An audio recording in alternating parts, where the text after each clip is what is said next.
मेरे सभी श्रोताओं को मेरा प्यार भरा नमस्कार। आज मैं आपके लिए लाई हूँ हिंदी के महान साहित्यकार प्रेमचंद जी की लिखी हुई एक कहानी जिसका शीर्षक है सुहाग की साड़ी। प्रेमचंद जी की रचनाओं का काल रहा है 1906 से 1936 तक का। तो प्रस्तुत है कहानी सुहाग की साड़ी। यह कहना भूल है कि दाम्पत्य सुख के लिए स्त्री पुरुष के स्वभाव में मेल होना आवश्यक है। श्रीमती गौरा और श्रीमान कुंवर रतन सिंह में कोई बात न मिलती थी। गौरा उदार थी, रतन सिंह कौड़ी कौड़ी को दांतों से पकड़ते थे। वह हंसमुख थे, रतन सिंह चिंताशील थे।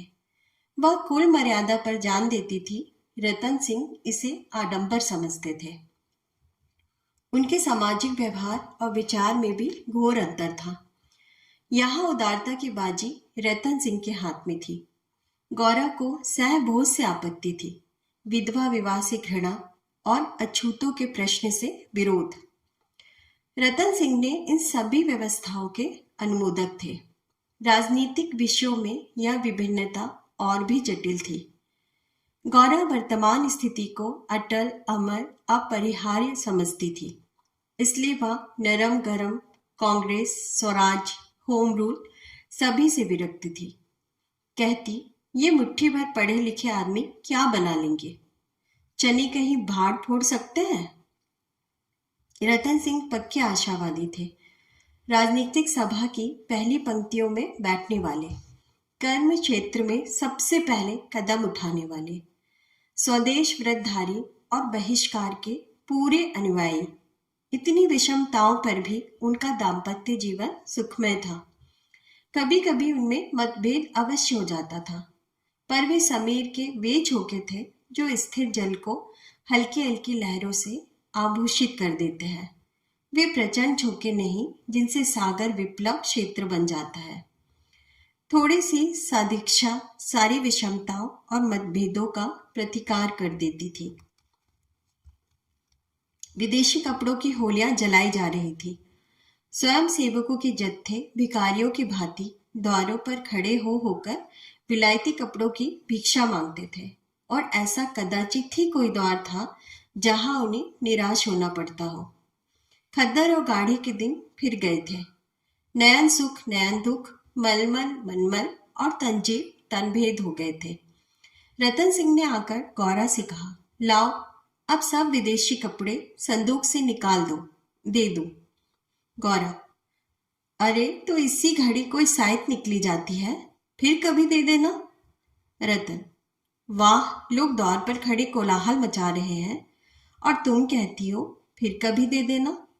गौरा, तो यह कुंजी लो, निकाल कर दे दो। मगर यह सब है लड़कों का खेल। घर फूकने से स्वराज ना कभी मिला है और ना मिलेगा। रतन, मैंने कल ही तो इस विषय पर तुमसे घंटों से पच्ची की थी और उस समय तुम मुझसे सहमत हो गई थी। आज तुम फिर वही शंकाएं करने लगी।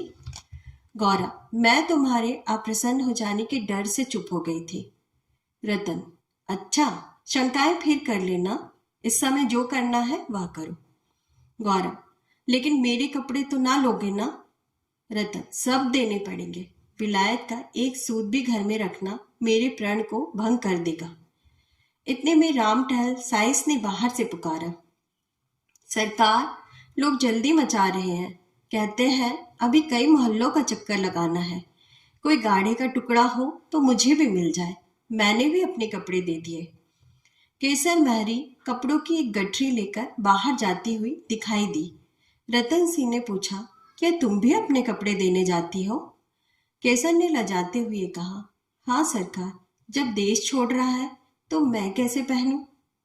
रतन सिंह ने गौरा की ओर आदेशपूर्ण नेत्रों से देखा। अब वह विलंब न कर सकी। लज्जा से सिर झुकाए संदूक खोलकर कपड़े निकालने लगी। एक संदूक खाली हो गया तो उसने दूसरा संदूक खोला।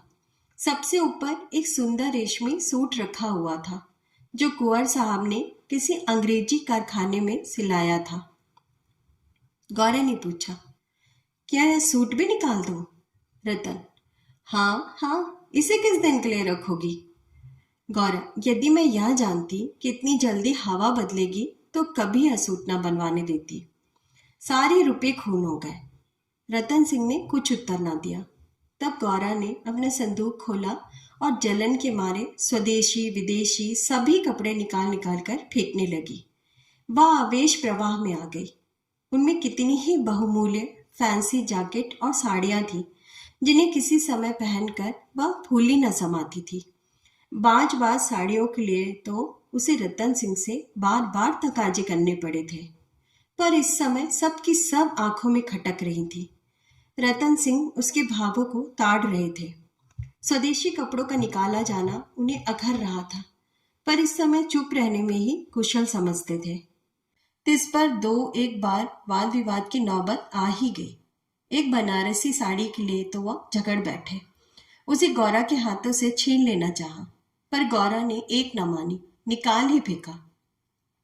सहसा संदूक में से एक केसरिया रंग की तंजीब की साड़ी निकल आई, जिस पर पक्के आंचल और पल्लू टके हुए थे। गौरा ने उसे जल्दी से लेकर अपनी गोद में छुपा लिया। रतन सिंह ने पूछा, कैसी साड़ी है? गौरा, कुछ नहीं, तंजीब की साड़ी है, आंचल पक्का है। रतन, तंजीब की है तब तो जरूर ही विलायती होगी, उसे अलग क्यों रख लिया? क्या वह बनारसी साड़ियों से अच्छी है? गौरा, अच्छी तो नहीं है, पर इसे मैं न दूंगी। रतन, वाह, विलायती चीज को मैं न रखने दूंगा, लाओ इधर। गौरा, नहीं, मेरी खातिर इसे रहने दो। रतन, तुमने मेरी खातिर से एक भी चीज ना रखी, मैं क्या तुम्हारी खातिर करूं? गौरा, पैरे पड़ती हूं, जिद ना करो। रतन, स्वदेशी साड़ियों में से जो चाहे रख लो, लेकिन इस विलायती चीज को मैं न रखने दूंगा। इसी कपड़ों की बदौलत हम गुलाम बने, यह गुलामी का दाग मैं अब नहीं रख सकता, लाओ इधर। गौरा, मैं इसे न दूंगी, एक बार नहीं 1000 बार कहती हूं कि न दूंगी। रतन, मैं इसे लेकर छोड़ूंगा, इस गुलामी के पटके को, इस दासत्व के बंधन को किसी तरह न रखूंगा। गौरा, नाहक जिद करते हो।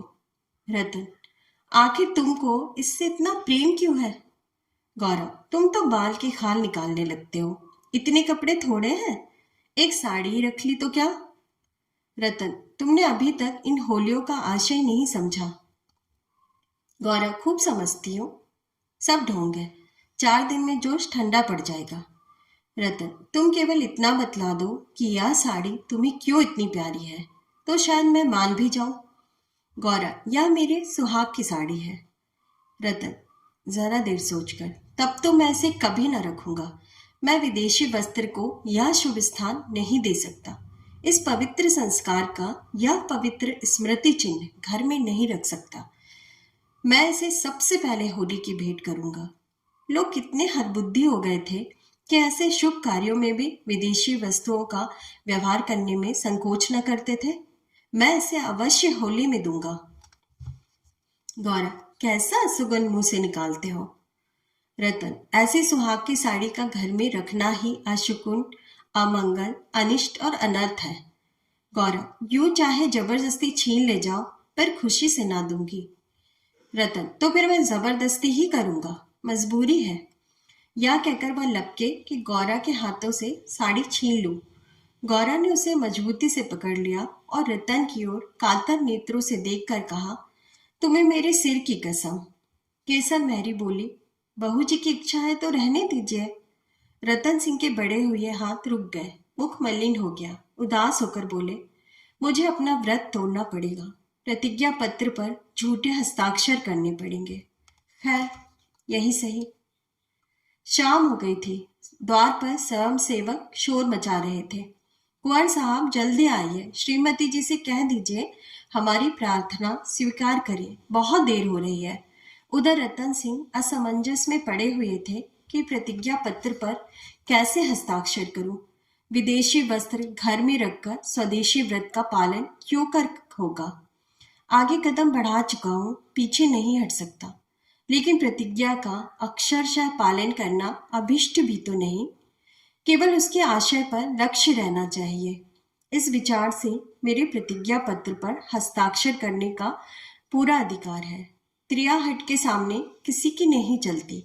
यूं चाहो तो एक ताने में काम निकल सकता है, पर उसे बहुत दुख होगा। बड़ी भावुक है, उसके भावों का आदर करना मेरा कर्तव्य है। गौरा भी चिंता में डूबी हुई थी। सुहाग की साड़ी सुहाग का चिन्ह है, उसे आग कितने अशकुन की बात है। यह कभी कभी बालकों की भांति जिद करने लगते हैं, अपनी धुन में किसी की नहीं सुनते, बिगड़ते हैं तो मानो मुंह ही सीधा नहीं होता। लेकिन वे बेचारे भी तो अपने सिद्धांतों से मजबूर हैं। झूठ से उन्हें घृणा है। प्रतिज्ञा पत्र पर झूठी स्वीकृति लिखनी पड़ेगी। उनकी आत्मा को बड़ा दुख होगा, घोर धर्म संकट में पड़े होंगे। यह भी तो नहीं हो सकता ना कि सारे शहर में स्वदेशानुरागियों के सिरमौर बनकर उस प्रतिज्ञा पत्र पर हस्ताक्षर करने से आनाकानी करें। कहीं मुंह दिखाने को जगह ना रहेगी, लोग समझेंगे बना हुआ है, पर शकुन की चीज कैसे दूं? इतने में उसने राम टहल सईस को सिर पर कपड़ों का गट्ठर लिए बाहर जाते देखा। केसर मेहरी भी एक गट्ठर सिर पर रखे हुए थे। पीछे पीछे रतन सिंह हाथ में प्रतिज्ञा पत्र लिए जा रहे थे। उनके चेहरे पर ग्लानि की झलक थी, जैसे कोई सच्चा आदमी झूठी गवाही देने जा रहा हो। गौरा को देखकर उन्होंने आंखें फेर ली और चाहा कि उसकी निगाह बचाकर निकल जाऊं। गौरा को ऐसे जान पड़ा कि उनकी आंखें डबडबाई हुई है। वह राह रोककर बोली, जरा सुनते जाओ। रतन, जाने दो, दिख न करो, लोग बाहर खड़े हैं। उन्होंने चाहा कि पत्र को छिपा लो, पर गौरा ने उसे उनके हाथ से छीन लिया। उसे गौर से पढ़ा और एक क्षण चिंतामग्न रहने के बाद बोली, वह साड़ी भी लेते जाओ। रतन, रहने दो, अब तो मैंने झूठ लिख ही दिया। गौर, मैं क्या जानती थी कि तुम ऐसी कड़ी प्रतिज्ञा कर रहे हो। रतन, या तो मैं तुमसे पहले ही कह चुका था। गौर, मेरी भूल थी, क्षमा कर दो और इसे लेते जाओ। रतन, जब तुम इसे देना अशगुन समझती हो तो रहने दो। तुम्हारी खातिर थोड़ा सा झूठ बोलने में मुझे कोई आपत्ति नहीं है। गौरा, नहीं, लेते जाओ। अमंगल के भय से तुम्हारी आत्मा का हनन नहीं करना चाहती। यह कहकर उसने अपनी सुहाग की साड़ी उठाकर पति के हाथों में रख दी। रतन ने देखा गौरा के चेहरे पर एक रंग आता है, एक रंग जाता है, जैसी कोई रोगी अंतरस्थ विषम वेदना को दबाने की चेष्टा कर रहा हो। उन्हें अपनी आहृदयता पर लज्जा आई। हाँ, केवल अपने सिद्धांतों की रक्षा के लिए, अपनी आत्मा के सम्मान के लिए मैं इस देवी के भावों का वध कर रहा हूं। यह अत्याचार है। साड़ी गौरा को देकर बोले, तुम इसे रख लो, मैं प्रतिज्ञा पत्र को फाड़े डालता हूं। गौरा ने ढंढता से कहा, तुम न ले जाओगे तो मैं खुद जाकर दे आऊंगी। रतन सिंह विवश हो गए, साड़ी ली और बाहर चले आए। उसी दिन से गौरा के हृदय पर एक बोझ सा रहने लगा। वह दिल बहलाने के लिए नाना उपाय करती, जलसों में भाग लेती, सैर करने जाती, मनोरंजक पुस्तकें पढ़ती, यहाँ तक कि कई बार नियम के विरुद्ध थिएटरों में भी गई। किसी प्रकार अमंगल कल्पना को मात करना चाहती थी, पर यह आशंका एक मेघमंडल की भांति उसके हृदय पर छाई रहती थी। जब एक पूरा महीना गुजर गया और उसकी मानसिक वेदना दिनों दिन बढ़ती ही गई, तो कुंवर साहब ने उसे कुछ दिनों के लिए अपने इलाके पर ले जाने का निश्चय किया। उसका मन उन्हें उनके आदर्श प्रेम पर नित्य तिरस्कार किया करता था। वह अक्सर देहातों में प्रचार का काम करने जाया करते थे, पर अब अपने गांव से बाहर न जाते, या जाते तो संध्या तक जरूर लौट आते। उनकी एक दिन की देर, उनका साधारण सिरदर्द और जुकाम उसे अव्यवस्थित कर देते थे। वह बहुधा बुरी स्वप्न देखा करती।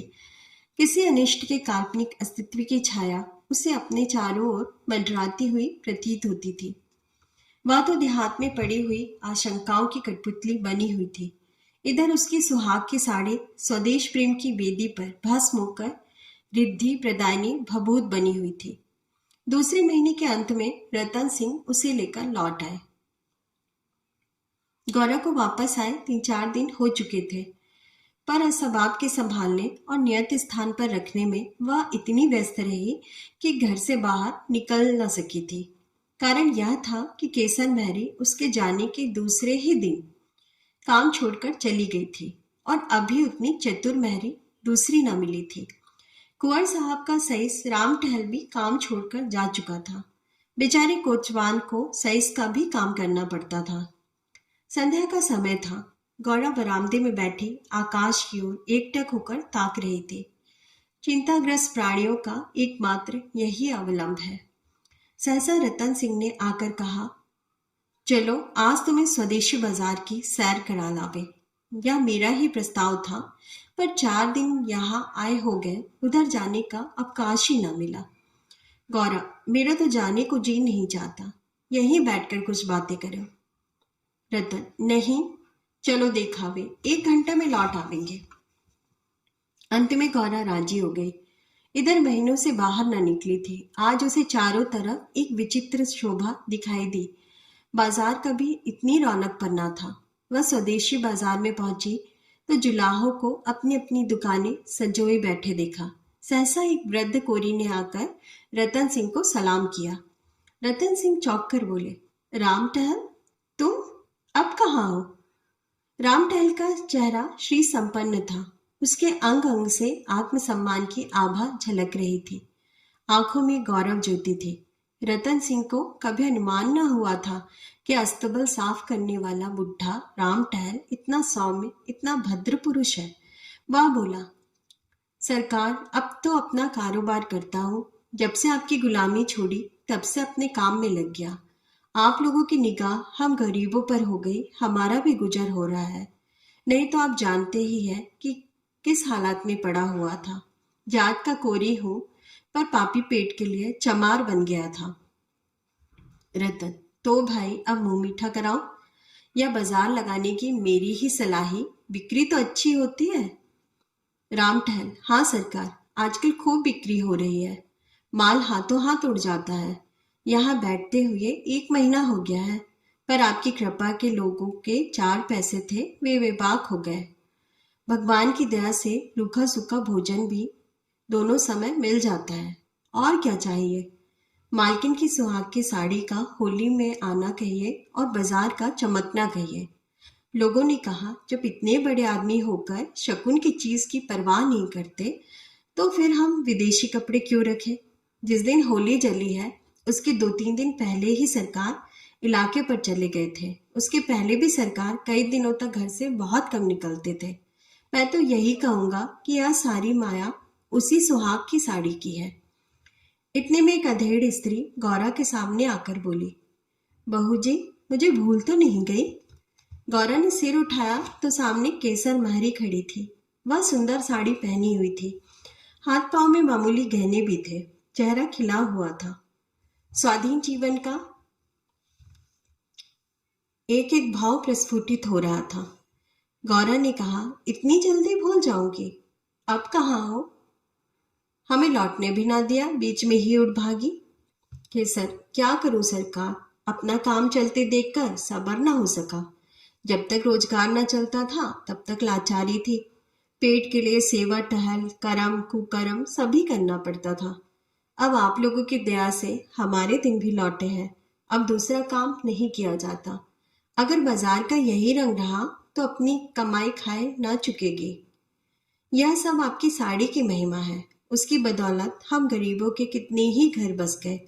1 महीना पहले इन दुकान वालों में से किसी को रोटियों का ठिकाना न था। कोई सैसी करता था, कोई तासे बजाता था, यहाँ तक कि कई आदमी मेहतर का काम करते थे। कितने ही भीख मांगते थे। अब सब अपने धंधे में लग गए हैं। सच पूछो तो तुम्हारी सुहाग की साड़ी ने हमें सुहागन बना दिया। नहीं तो हम सुहागन होते हुए भी विधवाएं थीं। सच कहती हूँ, सैकड़ों जबानों से नित्य यही दुआ निकलती है कि आपका सुहाग अमर हो, जिसने हमारी राण जात को सुहाग दान दिया। रतन सिंह एक दुकान पर बैठकर कुछ कपड़े देखने लगे। गौरा का भावुक हृदय आनंद से पुलकित हो रहा था। उसकी सारी अमंगल कल्पनाएं स्वप्नवत विच्छिन्न होती जाती थी। आंखें सजल हो गई थी और सुहाग की देवी अश्रु संचित नेत्रों के सामने खड़ी आंचल फैलाकर उसे आशीर्वाद दे रही थी। उसने रतन सिंह को भक्तिपूर्ण आंखों से देखकर कहा, मेरे लिए भी एक साड़ी ले लो। जब गौरा यहाँ से चली तो सड़क की बिजलियां जल चुकी थी। सड़कों पर खूब प्रकाश था। उसका हृदय भी आनंद के प्रकाश से जगमगा रहा था। रतन सिंह ने पूछा, सीधे घर चलूं? गौरा, नहीं, छावनी की तरफ होते चलो। रतन, बाजार खूब सजा हुआ था। गौरा, यहाँ जमीन लेकर एक स्थायी बाजार बनवा दो। स्वदेशी कपड़ों की दुकानें हो और किसी से किराया ना लिया जाए। रतन, बहुत खर्च पड़ेगा। गौरा, मकान बेच दो, रुपये ही रुपये हो जाएंगे। रतन, और रहे पेड़ तले? गौरा, नहीं, गांव वाले मकान में। रतन, सोचूंगा। गौरा, जरा देर में इलाके भर में खूब कपास की खेती कराओ। जो कपास बोए उसकी बेगार माफ कर दो। रतन, हाँ, तदबीर अच्छी है, दूनी उपज हो जाएगी। गौरा, कुछ देर सोचने के बाद, लकड़ी बिना दाम दो तो कैसा हो? जो चाहे चरखे बनवाने के लिए काट ले जाए। रतन, लूट मच जाएगी। गौरा, ऐसी बेईमानी कोई न करेगा। जब उसने गाड़ी से उतरकर घर में कदम रखा तो चित्त शुभ कल्पनाओं से प्रफुल्लित हो रहा था, मानो कोई बछड़ा खूंटे से छूटकर किल्लोले कर रहा हो। आप सबका कहानी सुनने के लिए बहुत बहुत धन्यवाद।